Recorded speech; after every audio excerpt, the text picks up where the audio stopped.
Hello students. Today we'll start with legal aptitude part 4, the law of torts. In the previous video we had done criminal law, IPC and CRPC. So today let's start with the law of torts. It is basically a civil wrong. First is tort has been derived from tortum, which means twisted. Tortum is a Latin word. Tort is a civil wrong as opposed to criminal wrong. It means tort is a civil wrong which is different than the criminal wrong. Ubi jus ibi remedium means where there is right, there is remedy. General conditions of tortious liability is the essentials of the tortious liability is wrongful act, causing a legal damage. Legal damage means damage of a legal right of a person, and it gives right to legal remedy. If a legal damage has happened to the person, so he can avail his legal remedy.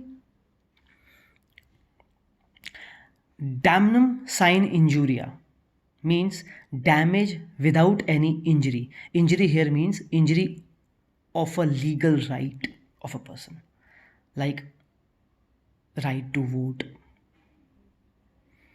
However, in the case of damage without injury, a person cannot go to the court because here damage means monetary damage, and only for a monetary damage a person cannot move to the court. In torts there should be a legal injury to a person in order to move to the court. So the seventh one, injuria sine damnum. Yes, a person now can move to the court because legal injury has been caused to a person. So injuria sine damnum means injury without damage. Damage here means monetary, pecuniary damage in terms of money. And injury here means legal injury. So injury without damage, a person can go to the court. In tort, there is a claim for unliquidated damages. Unliquidated damages are those damages which are yet to be ascertained by the court. They are not ascertained by the parties, like in the case of contract act. There the damages can be liquidated which are stipulated by the parties, but in torts the damages are unliquidated damages. Volunti non fit injuria means harm suffered voluntarily. Essential element of volunti non fit injuria is consent of a person who has been harmed. The defense of volunti non fit injuria is not available in the rescue cases. So there are exceptions also for the defense of volunti non fit injuria, and it is rescue cases. Person consenting to harm cannot afterwards sue. Ex turpi quasi oritur non actio means no action arises if the act is unlawful. Consent may be of two types, express and implied. So the express consent by words, and it can be inferred from the conduct also. General defenses are generally in the favor of defendant only, because it would be the defendant who will defend himself in the court of law. Act of God is a good defense. A person accused of committing tort in rescue cases cannot take the defense of volunti non fit injuria.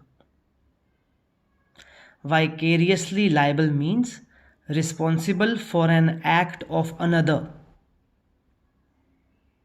A master is vicariously liable for his servant.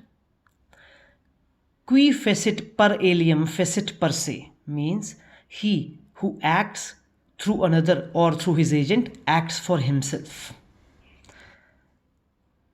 Respondent superior.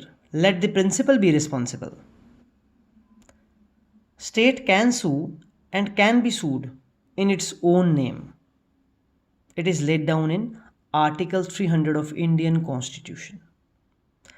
State functions consist of two types of functions. One is sovereign function and one is non-sovereign function.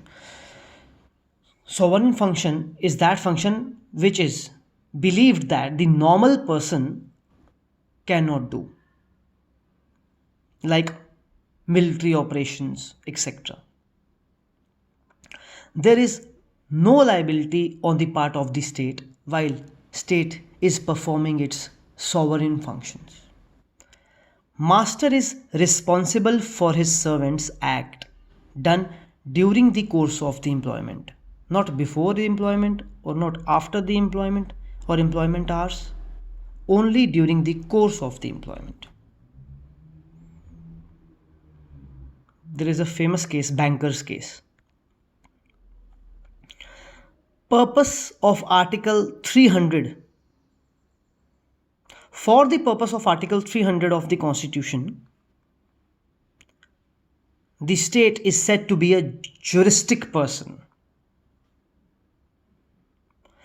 Defamation means attack on the person's reputation.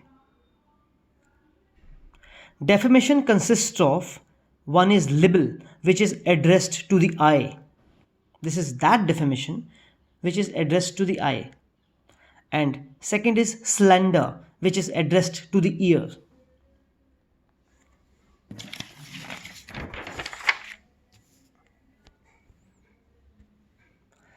Defamation tends to lower the image of a person in social life. Libel is a defamation which is of permanent nature. Libel can be in the form of written words, pictures, cinema film, etc. Slander is of transient form. Defamation is an offence also under IPC, under section 499 IPC. In India, defamation is tort also as well as crime. Defenses in defamation are justification, fair comment, and privileges. Privilege is a defense which can be of absolute nature and qualified nature. Absolute privilege consists of parliamentary privilege and judicial proceedings. Nuisance means interfering with a person's use unlawfully of what? Of his land. Nuisance means interfering with a person's comfort, health, and safety. Nuisance means both public and private nuisance. Public nuisance may include brothel keeping and digging trench on a highway. Private nuisance is a tortious liability. Public nuisance is a crime. The main defense in an action for nuisance are prescription and statutory action. In private nuisance, a person can be sued under tort.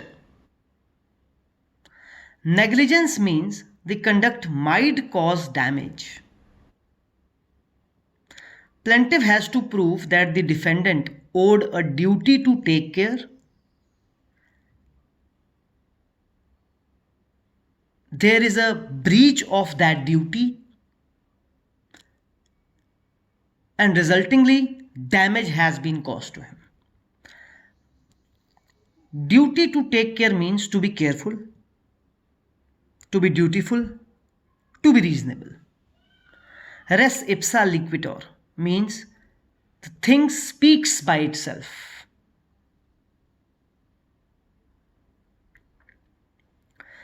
In res ipsa liquitor, a person has not to prove his negligent act because the things are apparent on their face. In negligence, the defenses are contributory negligence, voluntary assumption of risk, and express contract. Contributory negligence means voluntarily getting hurt, that is, contributing in negligence. In negligence, the burden of proof is upon plaintiff. In negligence, the defendant has duty to be protective, duty to take care, and duty to be more rigid. Thank you.